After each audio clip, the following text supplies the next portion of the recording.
आज हमारा एपिसोड और आज का विषय हमारा अनेकांत एवं शादवाद। भाई और बहनों, बहुत ही विशाल विषय है ये, वसुधैव कुटुंबकम का विषय है और ये संपूर्ण मानव जाति पे लागू होता है।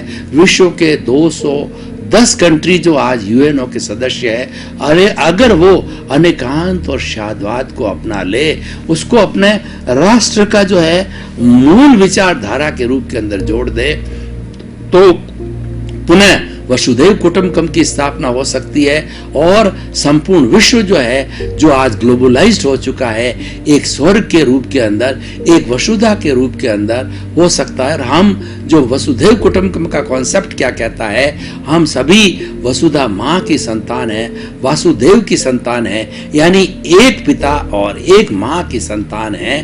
क्यों माँ कौन सी? वसुधा माँ, जो कि वो हमारी नेचर माँ है, वो 84 लाख जीवा योनि प्राणियों की उत्पत्ति करती है, उनका पोषण करती है और उसी में विलीन होते हैं। और ईश्वर एक कैसे कि हम अल्टीमेटली ब्रह्म में जाकर के विलीन होते हैं। जो ये शरीर जब छूट जाता है और वो तो जाकर के जब जीव को ब्रह्म का आभास होता है, जब उसकी मुक्ति होती है, तो इस तरीके से हम एक ईश्वर और एक नेचर माँ की जो है सभी संतान है, भाई भाई है। हमें प्रेम से रहना चाहिए। यही अनेकांत और शादवाद का मुख्य उद्देश्य है। अनेकांत जो सिद्धांत है और शादवाद है, उसकी मेथोडोलॉजी है, उसका प्रोसीजर है, उसकी आचार संहिता है, उसको जीना कैसे जाए, चाहे वो शादवाद के द्वारा हम सारा समझते हैं। देखिए, अनेकांत का अर्थ क्या है? इसका हम संधि विच्छेद करें, अनेक प्लस अंत, जिसके कई डायरेक्शंस हो, कई अंत हो, जो मल्टी डायरेक्शनल हो, उसको अनेकांतवाद कहा जाता है। और एकांतवाद के अंदर क्या है? व्यक्ति एब्सोल्यूट हो जाता है, केवल अपनी बात को ही सब कुछ मान लेता है। और अनेकांतवादी है, सबको एक्सेप्ट करता है। एकांतवादी अपनी बात को थोपता है, दूसरे को एक्सेप्ट नहीं करता है। क्यों? वो तो एकांत है, वो तो अकेला ही है। और अनेकांत है, वो बहुआयामी है, उसके अंदर सभी समा जाते हैं। 7 अरब की जनसंख्या पूरी उसमें समा जाती है। क्योंकि अनेकांतवाद क्या कहता है कि मेरे पास के अंदर एक जो है पार्ट ऑफ द ट्रुथ है, एक सत्य का अंश है, और 7 अरब की जनसंख्या के जो सत्य के अंश को इकट्ठा किया जाता है, तब एब्सोल्यूट ट्रुथ बनता है, और उसी का नाम अनेकांतवाद है। और अनेकांतवाद के जो है आप्त पुरुष कौन होते हैं? वो केवली होते हैं, वो अरिहंत होते हैं, वो भगवान होते हैं, जिनको कि एब्सोल्यूट ट्रुथ मालूम होता है। तो वो जो है, वो इसके जो कहना चाहिए अधिकारी हो जाते हैं कोई बात को कहने के। लेकिन जो एकांतवादी होते हैं, वो तो प्योरली वो अपनी बात को ही मनवाते हैं। वो कहते हैं मेरा धर्म ही सही है, उस धर्म के शरण में ही मुक्ति है, उस शरण में आओगे तभी मुक्ति होगी।